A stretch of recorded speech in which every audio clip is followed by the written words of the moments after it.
Olá, meus amigos, amigas, internautas, sejam todos bem-vindos. Nós vamos dar continuidade ao estudo do EAD, o estudo aprofundado da doutrina espírita, publicado pela FEB. Nós estamos vendo os ensinos por parábolas e hoje vamos concluir a parábola O Fariseu e o Publicano.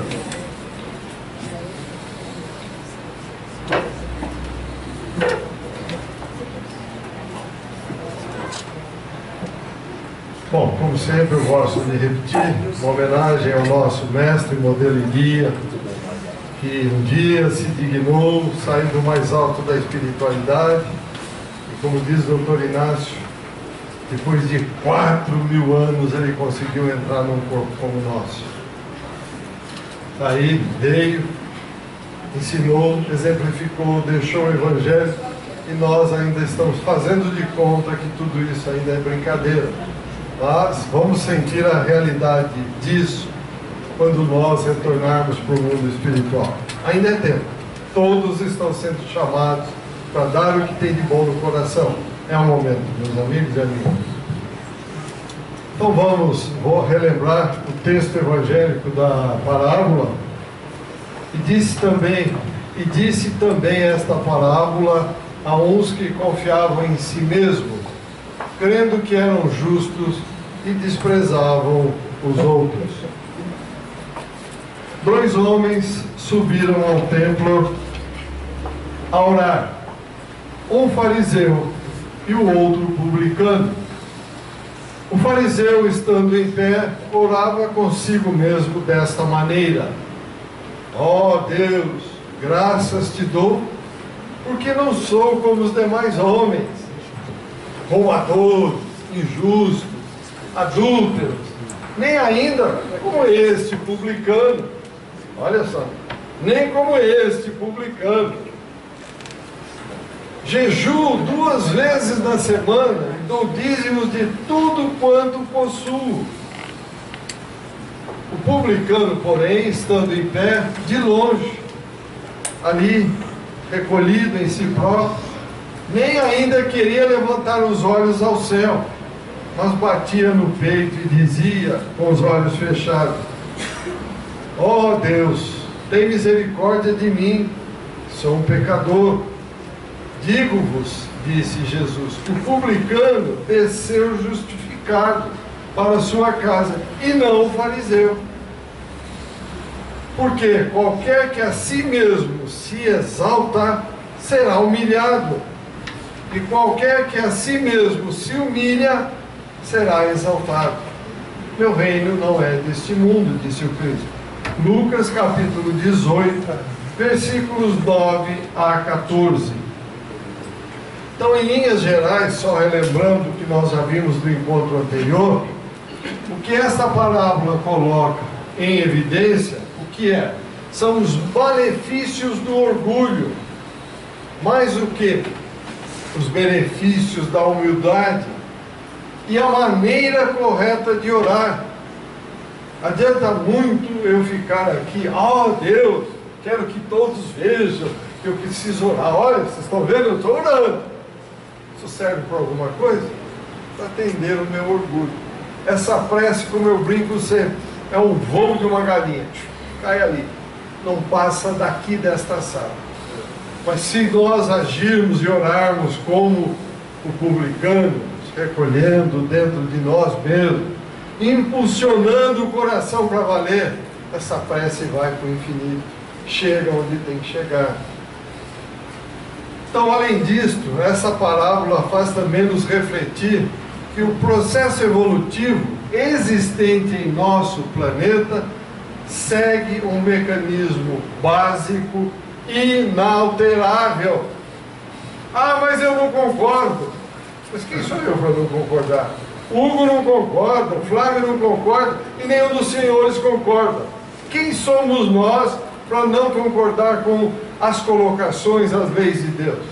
Numa escala infinita, nós estamos nos primeiros degraus. O que nós conhecemos? Niente più, como se diz o italiano, nada. E vamos nos rogar de grandes conhecedores? modificadores da natureza.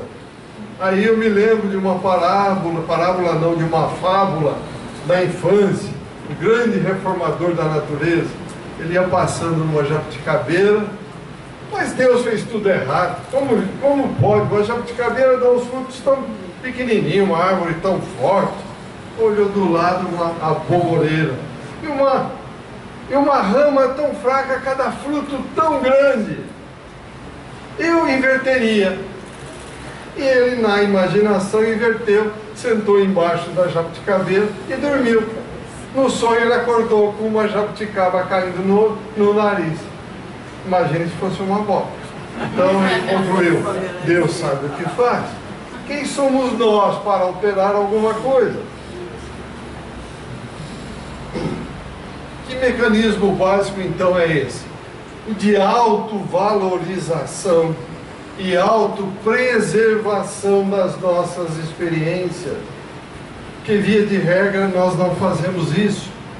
Então essa autovalorização e autopreservação caracterizam-se como uma marcha horizontal. Para quê? Estou só repetindo o encontro anterior. Para aquisição de conhecimentos. E uma outra marcha, uma caminhada vertical. Para quê? Com que finalidade? Assimilar valores morais. Olha, a fábrica da jabuticabeira de hoje, eu imagino se fosse o contrário, mas os prejuízos que nós íamos causar ao mundo que a gente vive. Nem fale, nem fale. Então, quando é que a perfeição moral, como processo evolutivo, vai sobressair em cada um de nós? Em que momento? Quando? Quando, meus amigos e amigas? Aí, ó. Somente a partir do momento em que o espírito, veja, não é o corpo físico, somente no momento em que o espírito começar a valorizar os bons sentimentos. É isto que nós vemos hoje, em sã consciência, valorização dos bons sentimentos. O importante é que eu estou bem, estou passando a perna em todo mundo, que se dane todo mundo. É valorização dos bons ou dos maus sentimentos? É o que nós vemos hoje. Então, olha aí, repetindo. A perfeição moral como processo evolutivo natural sobressairá em cada um de nós somente quando o espírito começar a valorizar os bons sentimentos, a ter uma conduta reta. Não é caminhar em linha reta, é não prejudicar o próximo. Para nós deixarmos bem claro, nós todos temos que ter uma conduta que não deixa dúvida para ninguém. O que mais? A respeitar o semelhante e mais, a respeitar também as necessidades pessoais e as necessidades pessoais do semelhante. Nós respeitamos? Então vamos, depois disso colocado, vamos voltar à parábola para que, aproveitando este gancho que nós deixamos, comentar sobre a parábola. Vejamos. O fariseu, estando de pé, orava consigo desta maneira: ó Deus, graças te dou, porque não sou como os demais homens, roubadores, injustos e adúlteros, nem ainda como este publicano. Jejuo 2 vezes na semana e dou os dízimos de tudo quanto possuo. Então, esta oração do fariseu, está claro, nós vamos pegar agora, tem expressões infelizes. Veja, por quê? Sobretudo porque orgulho religioso, que é considerado uma vaidade perniciosa. Eu sou daquela casta, eu sou daquele grupo, eu sou deste grupo. Os outros não prestam, não interessa. Orgulho religioso. Foi isso que o Cristo ensinou? Ele pegou o decálogo e fez o quê? Amor a Deus e amor ao próximo. Falou não, é só nós. Deixa eu usar até brincando. Nós, é só nós. Não é verdade? Os outros estão fora. Não, Cristo não falou nada disso. Todos nós somos iguais, somos filhos de Deus, devemos amar a Deus e nos amarmos igualmente. É isso que ele falou. Está aí, olha, vaidade perniciosa. Por que vaidade perniciosa? Porque pode conduzir a uma falsa crença de que, sendo religioso ou praticante de uma religião, o que acontece? É uma criatura melhor, superior, iluminada, ou Deus me escolheu. Desculpe, pensar isso, ó, abaixo do limite inferior, meus amigos. Deus escolheu sim todos como seus filhos, mas não tem ninguém preferido. Tem aqueles que têm o mérito, que trabalharam muito, que trabalharam bastante. Pois não, João? Mas é muito difícil hoje. Mais próximo. É muito difícil hoje, principalmente o nosso país, né? Que são muitas religiões. Graças a Deus nós não criticamos nenhuma, temos essa liberdade completa. Mas é muito difícil porque tem muitos que se acham, né, o escolhido. É muito difícil de tentar interpretar. Por quê? Porque eles se acham os escolhidos e excluem os que estão. Mas o que nós, que atendemos os irmãos da espiritualidade, o que nós ouvimos? Nossa, mas por que vocês não contaram isso para nós enquanto a gente estava aí? É aquela pergunta clássica. Você teve interesse em querer saber? A fruta só cai quando estiver madura. Não adianta. Então ele vai achar, vai e volta, até cair a ficha, como se diz na gíria. Então não adianta. Cada um no seu momento. Não tem chance. Temos que saber, aliás, isso é uma forma de nós aprendermos também como lidar com a situação. E por quê? Por acaso, nós que temos um pouquinho mais de conhecimento, somos eleitos do Senhor? Não. Ao contrário, a quem muito for dado, desse muito será exigido. Não é porque sabemos um pouquinho mais que nós estamos, como se diz na gíria, por cima da carne seca. Não estamos, não. Ao contrário, estamos mais endividados, com mais conhecimento do que tudo que fazemos é pouco. Aumentou a nossa responsabilidade. Bom, alguma pergunta a mais? Pois não. Algum comentário? Nada? Não, foi. Desculpa, ele levantou. Posso fazer rapidinho? Vai, por favor. Uma coisa que chama a atenção, quando você falou o negócio dos eleitos, e o João falou também, a gente pode ampliar para as famílias. Eu sou da família, não vamos citar nenhum nome tradicionalíssimo, melhor que todo mundo.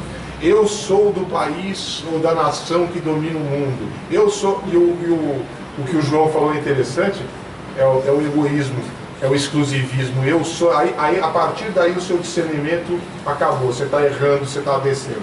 É verdade, é isso mesmo. Eu sou da Babilônia. Cadê a Babilônia? Eu sou do Império Romano. Acabou. Mas é justamente isso aí, é daí que sai a história do eleito, do elite.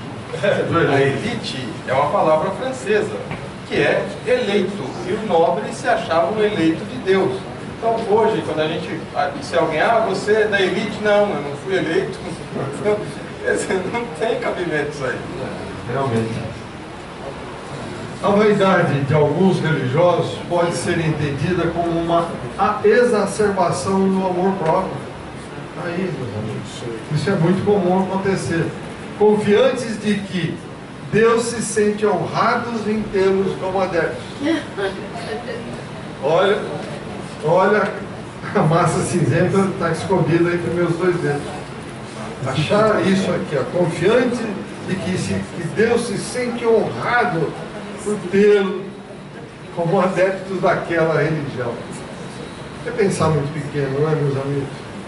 Amigas, temos que estar prontos para expandir a nossa mente, novas ideias, olhar a grandeza na qual nós estamos inseridos, na velocidade da Terra singrando o espaço. É uma velocidade incrível, como eu já falei outras vezes.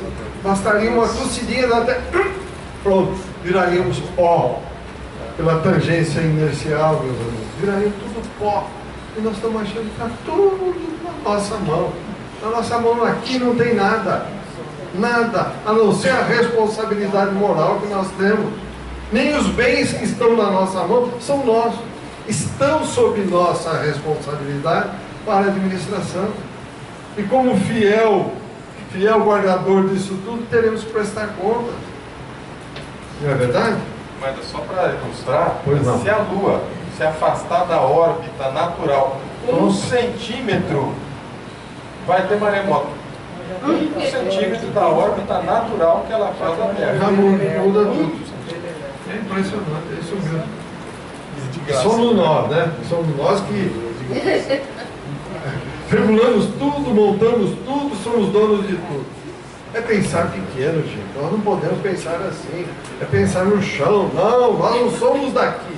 Nenhum de nós. Estamos momentaneamente aqui para mais uma experiência. Então, já termina o tempo, voltamos. Aí vamos fazer o confronto do prometido e do realizado. Aí é duro, aí é difícil. A posição ficar de pé, como ele ficou, indica a forma de demonstrar respeito, comum entre os religiosos da antiguidade. Na verdade, sabemos que a posição do corpo não confere maior ou menor respeito ao ato de orar. Falei assim mesmo para a gente prestar atenção e guardar. Ah, não posso cruzar as pernas. Ah, não posso cruzar o pé. Gente, para com bobagem. Bobagem não. Nós temos que usar a inteligência. O que tem o ato de eu cruzar as pernas? O que tem o ato de eu cruzar os braços? O que tem? Tem gente que não, você tem que ficar imóvel, não pode cruzar as pernas porque senão passa. Tudo está ligado ao nosso pensamento, à nossa vontade. E não ao que vem de fora, mas ao que sai daqui e vai para fora. Atos exteriores não dizem nada. Vocês vão ver já. Mas o que? A postura íntima de quem faz a oração. Continuando. Kardec, lá no Evangelho, ele vem magistralmente nos esclarecer no capítulo 28. Ele diz o seguinte: o objetivo da prece consiste em elevar a nossa alma a Deus.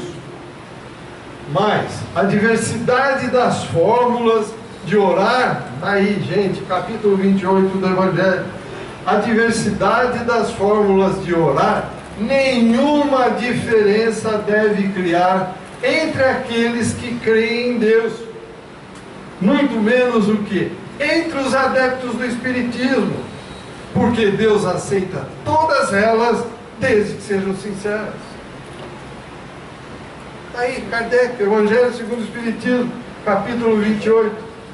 Não, você tem que ficar aí numa posição tal que se cruzar as pernas, vira bicho. Não tem nada disso, meus amigos. Atrapalha o fluxo energético. Pronto. Adianta muito eu estar numa posição tida como uma posição excelente, mas estou aqui. Não gosto da Isabel, não gosto do Hugo, não gosto do Lucaté. Estou aqui. Pai nosso, que está no... É o voo da galinha. Para ali, não sai daqui. Não sai para nada. Continua Kardec. O Espiritismo reconhece como boas as preces de todos os cultos, quando ditas de coração e não somente pelos lábios.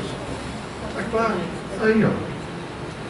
O Espiritismo não impõe nenhuma prece e nem reprova nenhuma. Deus é sumamente grande para repelir a voz que lhe suplicam e lhe entoa louvores. só porque é feita de um modo ou de outro. Ele sabe, nós somos ainda pequeninos, Ele nos criou simples e ignorantes. Estamos buscando conhecimento. Ele sabe de onde vem a prece, como vem a prece. Ofensa, por que Ele vai se sentir ofendido? Precisamos parar com esse tipo de coisa. Ele não vai se sentir ofendido, porque Ele sabe que nós somos pequenos, pequeninos. Kardec continua: a qualidade da prece é ser clara, simples e concisa, sem fraseologia inútil. Ficar falando coisa bonita. Gente, precisa, Deus não precisa nada disso. Ele não vai pela frase, pelas coisas que dissermos, mas por aquilo que o nosso coração emitir. Nem luxo de apelidos que são meros adornos de lantejoulas. Isso o Kardec falando já naquela época. Cada prece deve ter um alcance próprio, despertar uma ideia por uma vibração, uma fibra da alma, é claro, e não pela boca. Ele conclui: numa palavra, a prece deve fazer refletir. Somente sob condição pode a prece alcançar o seu objetivo. De outro modo, não passa de um simples ruído. Temos que ter um objetivo ao rezar, ao orar. Pedir, rogar, agradecer. O que nós estamos fazendo? Ficar aqui batendo no peito como o fariseu, como o fariseu apontando o dedo. Não adianta nada. É nos recolher, fechar as portas, fechar as janelas e abrir o coração ao Pai. É isso que nós temos que fazer. Mas é por isso que até no Missionários da Luz a gente tem esse exemplo, as preces das mães. São as mais atendidas. Por que será? Por que será? Aí, por que são as mais atendidas? O fariseu proferiu uma prece? O que vocês acham?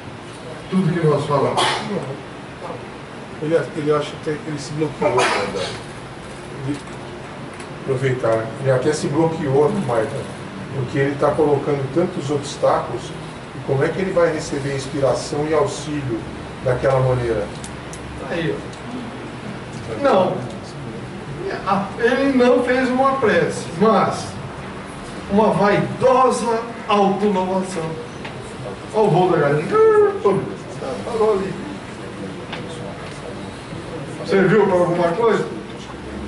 Estou fazendo questão de falar o voo da galinha para vocês lembrarem. Eu vou fazer um voo de uma águia ou de uma galinha numa prece? Kardec também, ainda no Evangelho segundo o Espiritismo, no capítulo 27, ele volta a nos orientar a orar, quando ele diz o seguinte: Jesus definiu claramente as condições da prece. Jesus, nosso mestre, modelo e guia. Como?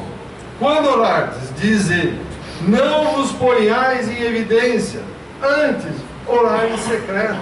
Ninguém precisa saber que nós estamos orando.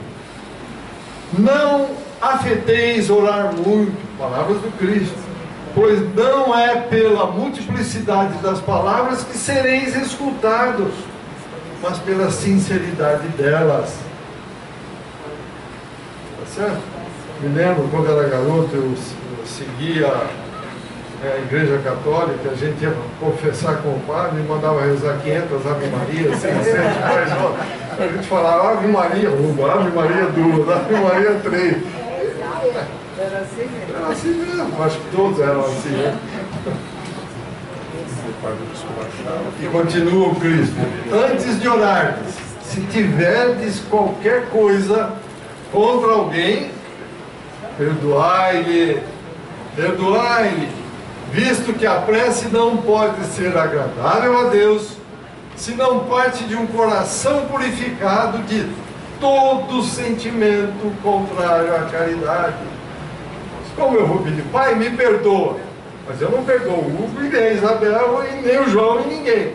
Ué, que prece é essa? Prece fajuta é essa?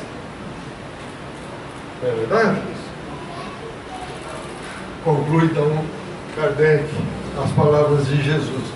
Orai, enfim, com humildade. Não, desculpe, aqui é o Kardec concluindo, Jesus já foi.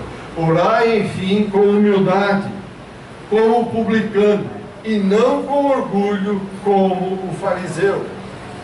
Examinai os vossos defeitos, não as vossas qualidades. E se vos comparardes aos outros, procurai o que há em vós de mal, para corrigir.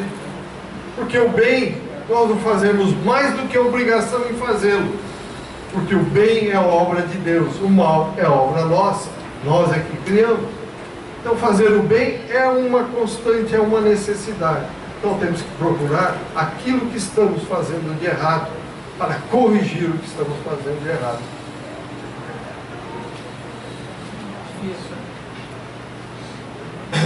Bom, antes de nós irmos à noite, alguma pergunta, algum comentário? Só tem fariseus, né? Oi? Ultimamente só tem fariseus. Acho que desde aquela época, viu, João? Não é ultimamente, não. Vamos em frente. O que vale dentro dessas técnicas preconizadas, então, é o sentimento vigorante, aquilo que está dentro de nós. Ironizar ou fazer comparações infelizes é fugir dos padrões dos quais nós devemos nos revestir. Quais são esses padrões? Amor a Deus, amor ao próximo. É esses os padrões. Dúvida, olha para, como eu digo sempre, está lá fora. Universo, paz, amor, harmonia, equilíbrio, igualdade. Está aí, não temos por onde fugir ou falar que não conhecemos. Ao orar, devemos sempre nos colocar em estado de humildade e receptividade. Senão nós não vamos conseguir trocar energia. Aquela energia que a gente joga ali, pronto, acabou.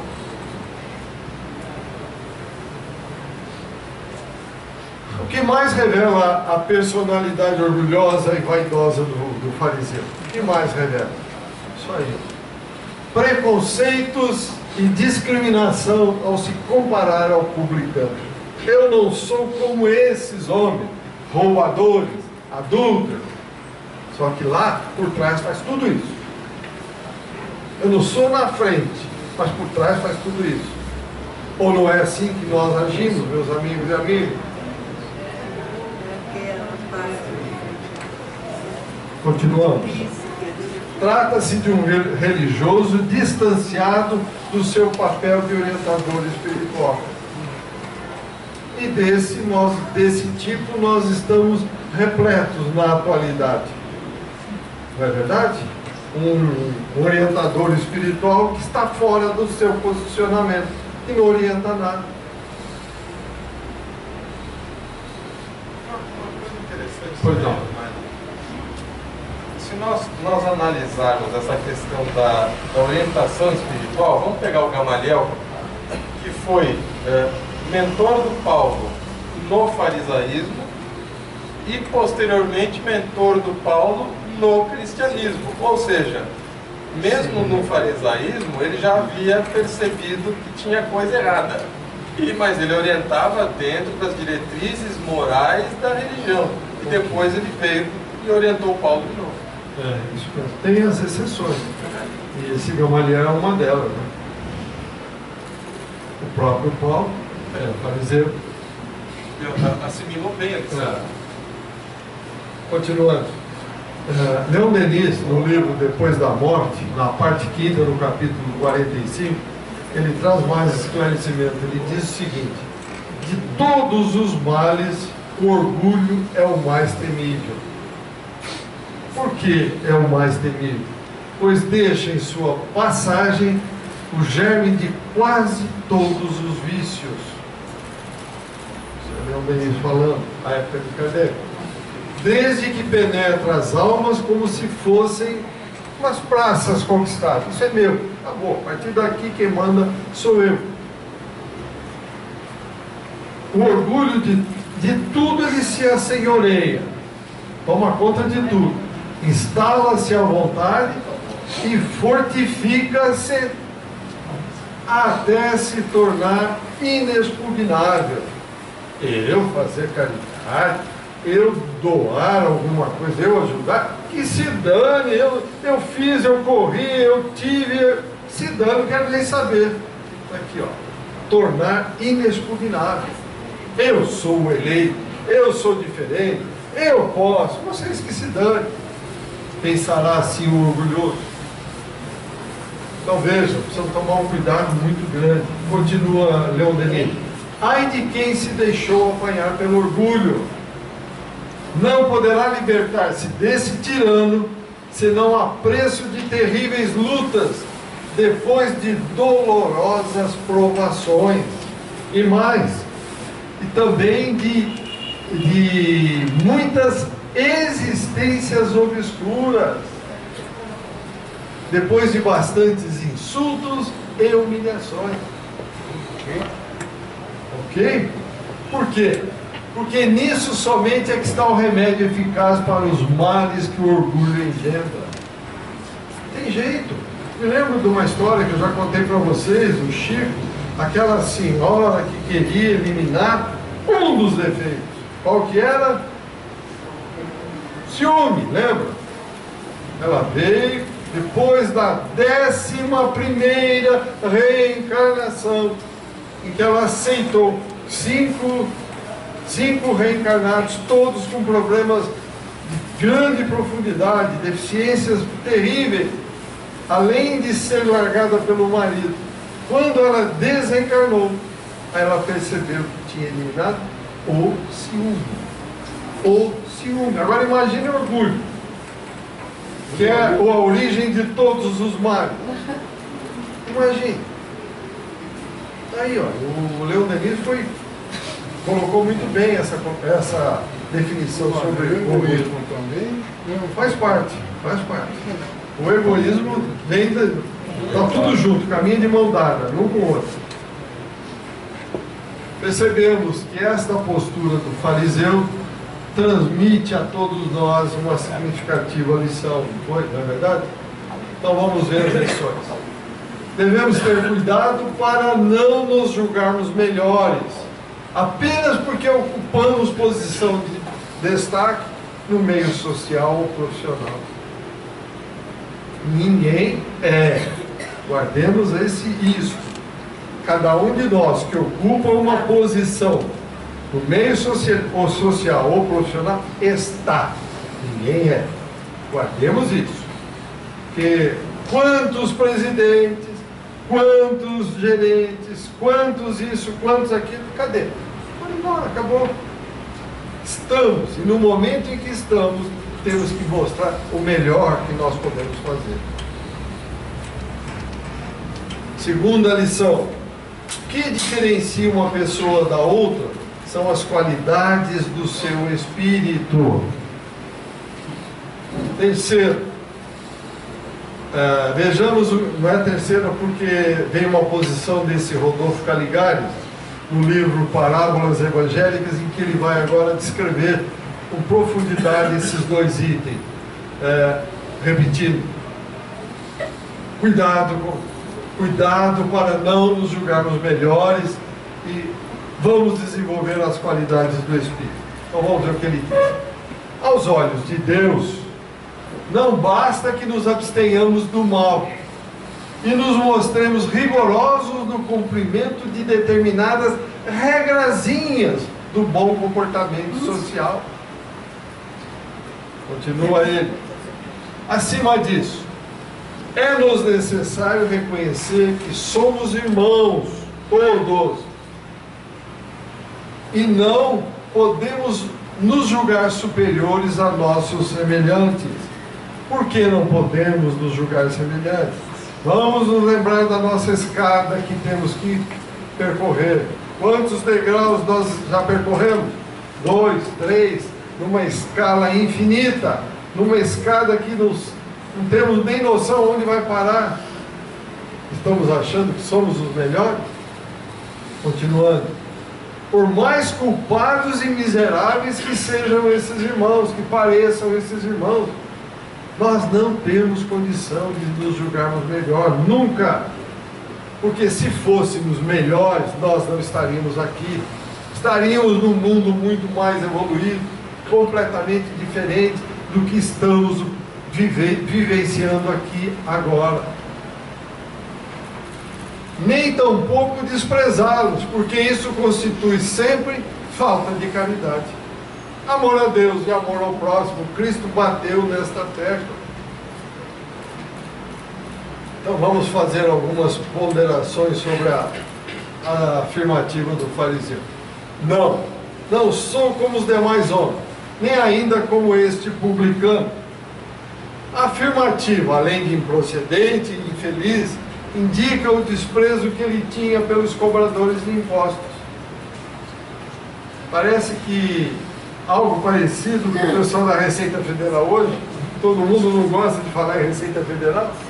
Mas era isso. Só para ter uma ideia. Naquela época era um negócio assintoso mesmo. Aí. O que mais? Revela por parte do fariseu ou de qualquer um de nós que assim agimos, total imaturidade espiritual, não aprovar alguém em razão da profissão ou da fé. Não é do meu grupo, não é da minha turma, tchau, lixo, pode ir embora. Que isso? Isso é tapa. É? Isso é tapa ainda, né? Não podemos de jeito nenhum, jamais fazer isso. Existiram publicanos, aí vem agora, claro, que se destacaram no bem. Vamos lá. Mateus, o evangelista, era publicano, ou Zaqueu, Gamaliel, Paulo e assim por diante.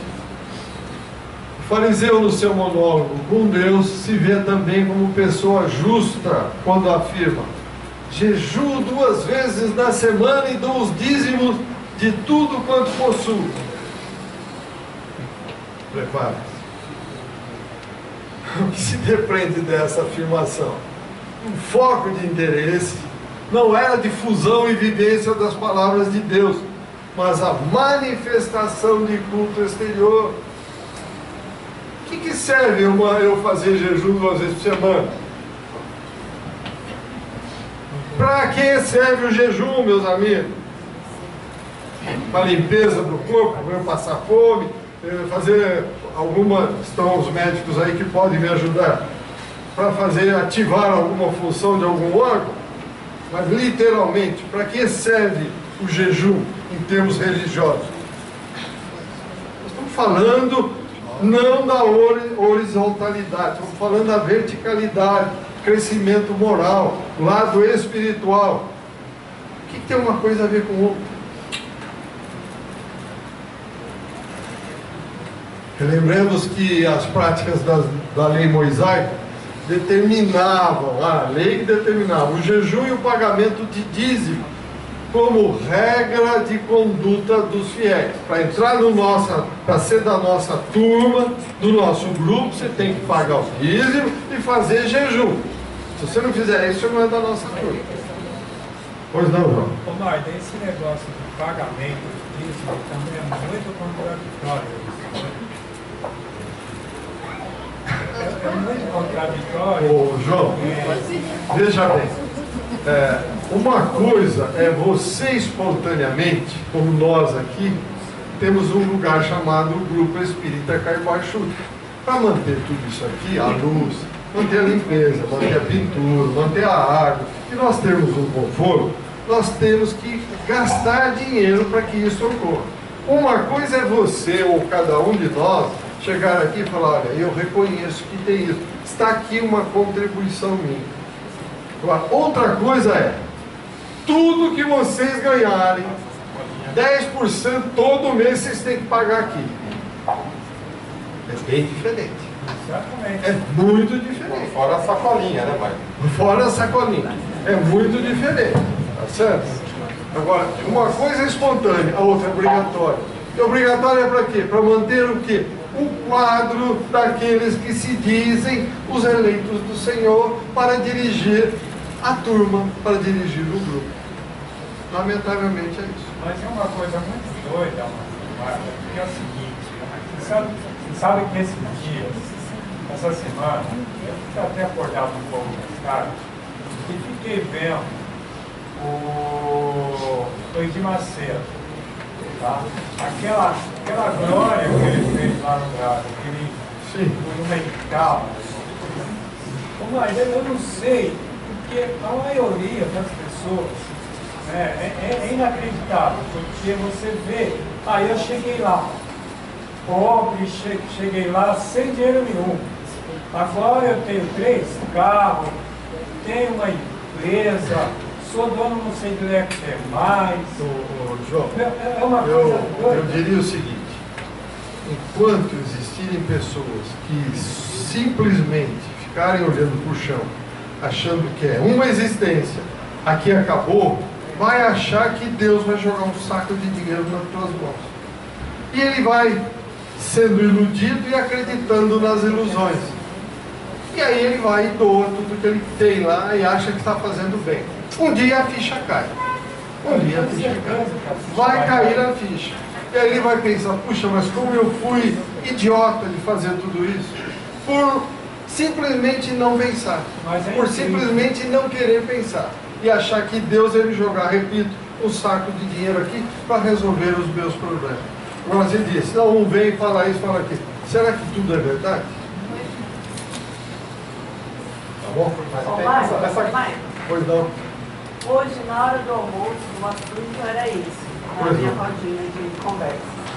E aí, cada uma contando uma história, e aí uma amiga me contou uma história que uma tia dela foi num desses templos, e aí eles estavam pedindo dízimo. E aí o pastor passava, cada um dava R$100, ele falava, obrigado. Aí eu diminuindo, né, R$50, ele falava, poxa, mas só isso. Aí ele chegou a pedir o dinheiro da condução das pessoas. As pessoas deram o dinheiro da condução e foram embora a pé. Agora eu te pergunto, que fé que é essa? Que fé que não raciocina? E que Deus é esse? Veja bem. Que quer o dinheiro do ônibus? Não, na realidade não é Deus. É a pessoa que ainda é muito pequena, raciocina muito pequena. Acredita que Deus está ali dentro daquele templo, dentro daquele lugar. Deus está em todo lugar do universo. A casa do Pai em todos os lugares. Não é só dentro de um templo, de uma casa, de um clube. Não, nada disso. Cada um tem o conhecimento que nós vamos fazer. Por isso, hoje existem ainda várias religiões. Mas no fim, o importante é o seguinte, que todas elas, pelo menos, estão trazendo as pessoas para Deus. Agora, se ela está fazendo errado, eles vão responder por isso. A pessoa, pelo menos, vai ser trazida para Deus. Isso é uma grande virtude. Como a própria Igreja Católica, no passado, fez tudo isso também. Imagine se não tivesse feito. O que teria acontecido com o mundo? Então nós temos que raciocinar desta forma. Por quê? Somos simples e ignorantes. Estamos num degrau muito pequeno. Então para nós, para fazer bobagem é muito rápido. Para sacar uma arma e sair matando, atirando, é muito rápido. Pelo menos, trazendo para junto de Deus, esse tipo de procedimento, de reação deve diminuir. Já é uma grande coisa. Nesta encarnação não deu, na próxima, quem sabe, desperta, vai para outra, e outra. Vai pensar vocês que nós desencarnando aqui, vamos chegar lá, no mundo espiritual, todo mundo é espírito. Não é não, gente. Não é não. Se eu sou católico aqui, eu vou continuar católico lá, até começar a cair a ficha e entender. Existem templos de outras religiões, é óbvio. Não existe essa, morreu, vira espírito. O que é isso? Deus respeita as nossas escolhas, as nossas buscas. Precisamos pensar bem nisso, tá bom? Mas pois não. A questão do jejum, isso aí para que era? Aquela vida deles era horrível.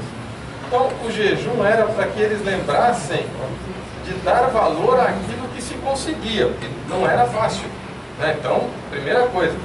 E o dízimo, salvo engano, está em Malaquias. para quê? Dar 10ª parte para o pessoal do templo, então eles iam fazendo ali um estoque, que seria, né, para auxiliar, só que eles começaram a fazer estoque, eram poucos religiosos, até que o Davi aloprou e invadiu o templo e pegou tudo o que queria. Por quê? Porque a população estava passando fome. Quer dizer, foi a postura de um dirigente que fez aquilo. Então, hoje, o dízimo o que é? É uma forma que eles têm de fazer a manutenção e tal.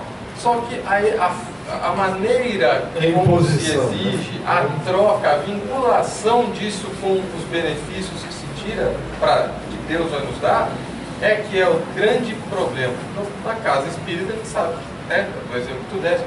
Mas a minha contribuição ela é diferente. Além da gente contribuir, no caso nosso, é o almoço da creche, uma coisa, e o nosso trabalho. Essa é a contribuição do Espírito. Então é o nosso dízimo, é colocarmos-nos à disposição dos outros. Para quê? Porque a gente sabe que é a única maneira de chegarmos lá, né? Desta forma que o Flávio colocou, nós estamos pagando os nossos dízimos, mas espontâneo. Essa é a diferença. Lá é obrigatório. Lá era obrigatório. Então o jejum, a abstinência de alimentos ainda é utilizada nos tempos modernos. Por que a igreja cristã incorporou essa prática dentro dos seus rituais? Por quê? Para exercitar a disciplina quanto à privação de algo que produz prazer ou alegria. Privação de algo que produz prazer ou alegria, ou seja, para domar os impulsos fisiológicos, alimentação e sexo. Em resumo, esse foi o objetivo. Mas foi cumprido? Por que isso? Foi muito claro. Figuradamente, podemos entender o jejum como abstinência ou privação física, moral ou intelectual oriunda de livre decisão. Não quero mais comer arroz. A partir de hoje eu vou pôr um outro alimento no lugar. Não quero mais tomar 2 refeições por dia. Vou tomar 1,9. Enfim, qualquer coisa assim. É uma decisão pessoal. Está aí, ó, uma livre decisão. E isso tudo será feito de acordo com os conhecimentos que nós vamos agregando na horizontalidade e na verticalidade do lado moral. Mas eu tenho que dar um exemplo jocoso. O cidadão e o amigo dele, todos os dias iam no bar para tomar um copo de cachaça. Todos, só um copo. Aí foi, um dos amigos morreu. Aí aquele amigo, em homenagem, pedia um copo para ele e um copo para o morto. Ele bebia os 2. Aí o cidadão do bar foi lá colocar a segunda dose. Ele, não. Ué, você não vai beber mais pelo seu amigo? Não, por ele eu vou aqui, eu parei de beber. Vamos em frente. Então vamos lá. O jejum de maus pensamentos, de palavras, de ações contrárias ao bem. Isso é uma forma que nós temos que fazer jejum. Vamos, a partir de hoje, não vou xingar mais no trânsito. Não vou reagir de uma forma negativa quando alguém olhar meio atravessado para mim. Sorrir, cumprimentar diariamente. Está aí, ó. Ações contrárias ao bem que nós fazemos. Nos elevadores, por exemplo, quando nós entramos, todo mundo se olha, se cumprimenta. Bom dia. Bom dia, boa tarde, que seja um dia feliz. Fazemos isso? Você é maluco que você faz isso, É maluco, aí. Tá vendo? Ações contrárias ao bem. Agora, aliás, eu pergunto, por que nós vivemos em sociedade? Para fazer de conta? Não, exatamente para isso. Para fazer com que essas experiências sejam repetitivas, mas sejam agradáveis. A nossa transformação moral somente ocorrerá quando definirmos um regime de jejum contra as nossas imperfeições. Então, a partir de hoje, não farei mais o mal. Não vou brigar com o Henrique. Não vou olhar de lado com o Henrique. Vou pedir perdão às brigas que nós tivemos. E assim cada um de nós devemos agir. Contudo, fazendo uma análise profunda de como somos no dia a dia, como eu me relaciono com a minha esposa, com o meu marido, com o meu filho, minha filha, meu pai, minha mãe, meus amigos, vizinhos. É isso mesmo. Jesus não prescreveu jejum de alimento aos seus discípulos. Ponto. Quem é o nosso mestre, modelo e guia? Então por que eu vou fazer jejum de alimentos? Só para ser bonzinho, achar que eu estou sendo bonzinho e que Jesus vai ficar feliz com isso? Isso está claramente identificado nessa citação de Mateus, capítulo 9, versículo 14. Por que jejuamos nós e os fariseus muitas vezes, e os teus discípulos não jejuam? Está aí, está claro, não tem jejum. Se nós somos cristãos, seguidores do Cristo, vou fazer jejum de alimentos para quê? Aí os médicos vão dizer, você vai ficar com deficiência de alimentos, vai te faltar vitaminas e um monte de outras coisas, minerais, etc. Não é verdade? Agora o que nós precisamos fazer é o jejum da nossa reforma. Isso sim, um sistema para nós jejuarmos para valer, para nos melhorarmos. Isso precisamos fazer. Alguma pergunta até aqui? Posso fazer? Pois não, vamos lá.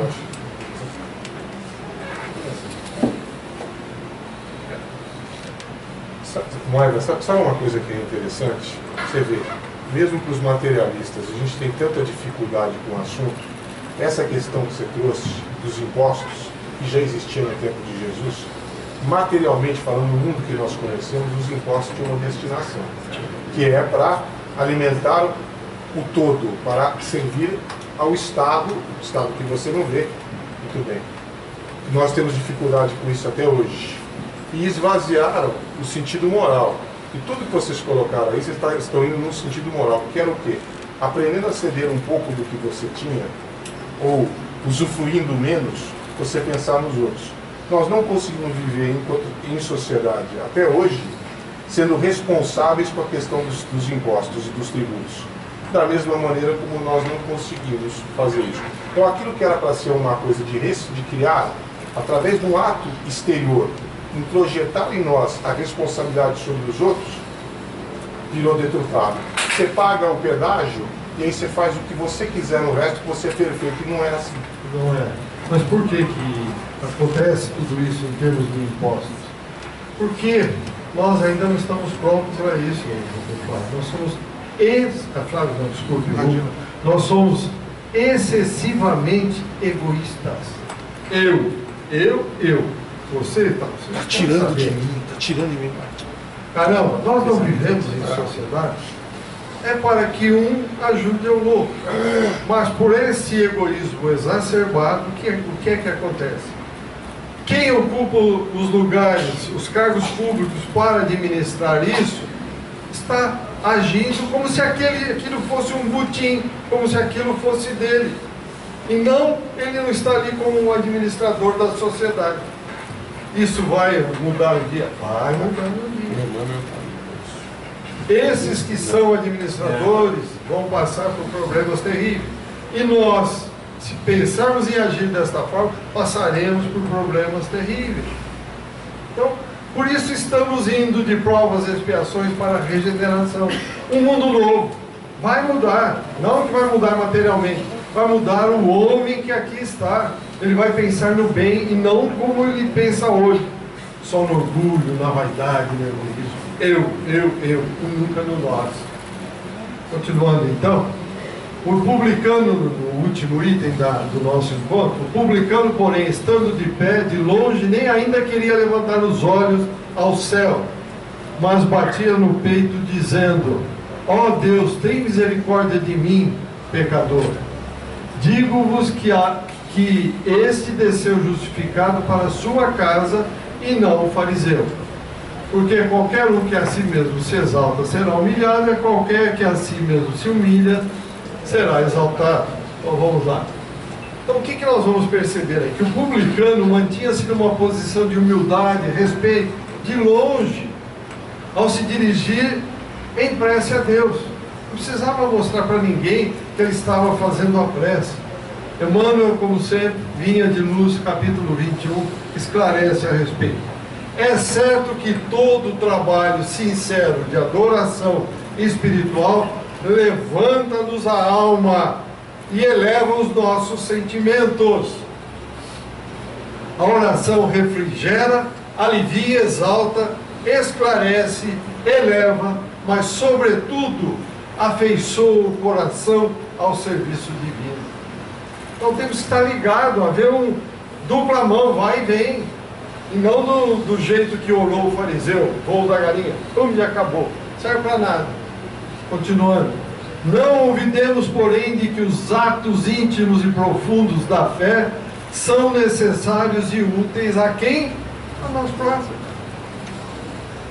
Não podemos esquecer disso.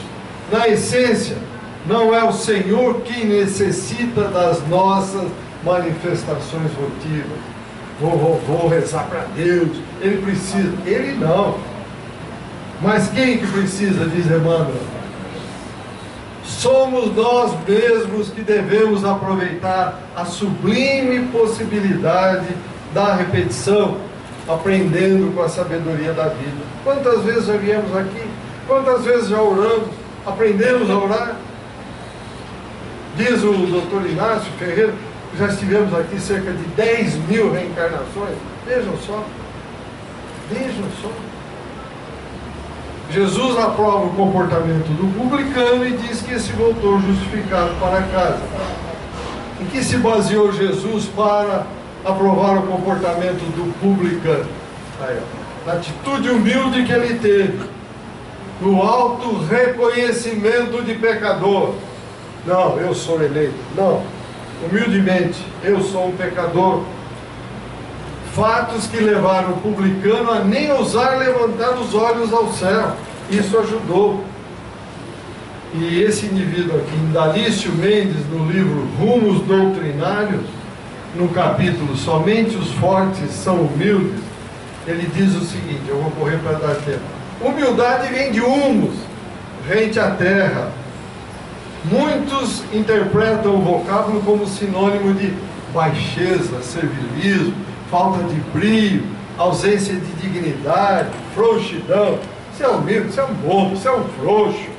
Você tem que ser macho, tem que brigar, tem que bater. Bateu, leva.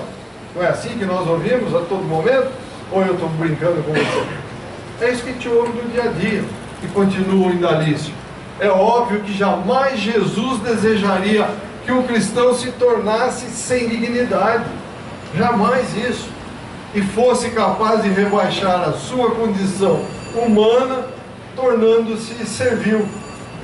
É impossível, Jesus jamais iria querer isso. É fundamental e importante que se entenda humildade e humilde como condição de pessoa modesta. O que mais? Sóbria, recatada, discreta, moderada nas atitudes e nas palavras. Nunca, porém, como baixo de caráter, sem dignidade, moralmente rasteiro. Humilde Antônio, o oposto de arrogante, de presunçoso, de parlapatão, de agressivo, intrometido, insolente, orgulhoso e atrevido. Humilde é aquele que sabe calar quando ele poderia gritar, que sabe tolerar e suportar com grandeza de ânimo o excesso alheio. Para quê? Para depois, serenamente, restabelecer a normalidade de uma situação. Já o orgulhoso, como diz, já vira, chuta o balde e acabou. Continua o Indalício. Humilde é aquele que compreende a superioridade da calma sobre a irritação, compreende a ascendência da tolerância sobre a intolerância, o valor da modéstia sobre a insolência, a coragem da paciência sobre a irritação. E ele conclui o seguinte: humilde é aquele que compreende a ascendência da tolerância sobre a intolerância. O que mais? O valor, repetindo, da modéstia sobre a insolência, a coragem da paciência sobre a irritação, a elevação do comportamento ponderado sobre a atuação agressiva. Está aí. Esse é o humilde. Então, para nós encerrarmos, como podemos perceber, a humildade é possivelmente a mais difícil das virtudes a ser conquistada no mundo atual. Por quê? Porque é governado pelo materialismo. Tá aí. O qual enfatiza o quê? O orgulho e a vaidade.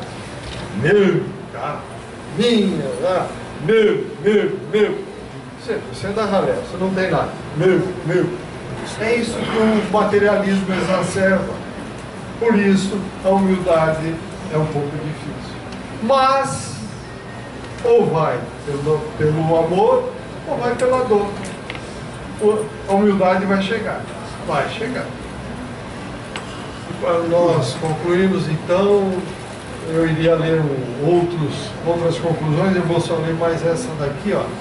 Que a humildade se opõe ao orgulho, à vaidade, à presunção, que o orgulho é causa de tanta ruína e tanto desespero e tanta desilusão. A humildade só é conquistada como? Pelo esforço diário, cotidiano, em querer melhorar o caráter, a verticalidade. Humildade somente conseguiremos com a educação da alma. Sem educação da alma, adeus. Vamos passar mais uma reencarnação perdidos, sem subir nada na nossa elevação da verticalidade.